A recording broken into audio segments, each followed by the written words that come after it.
Free fire গেমটা এমন একটা গেম যেটা যে একবার খেলছে সে বারবার খেলতে মনে চায়।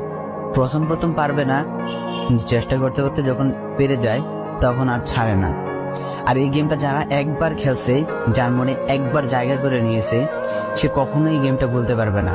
সে যদি একদিন 2 দিন 7 দিনও না খেলে, সে 7 দিন পর আবার ঠিকই এই গেমটার ভিতরে ঢুকবে। কারণ এই গেমটা কখনো কাউকে কষ্ট দেয় না।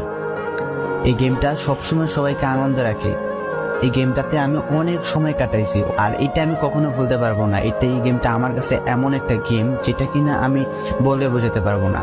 অ্যান্ড এই গেমটা শুধু আমার কাছে না, আমি মনে করি যে প্রত্যেকটা ফ্রি ফায়ার প্লেয়ারের কাছে অনেকটা ইমোশনাল টাইপের একটা গেম হয়ে গেছে। কারণ এই গেমটাতে বর্তমানে যে অবস্থা হচ্ছে, যে গেমে এমন এমন আপডেট দিতেছে, আপডেট দেওয়ার কারণে পুরো গেমটাই চেঞ্জ হয়ে যাচ্ছে। আগের ফ্রি ফায়ার আর আগের মতো নেই।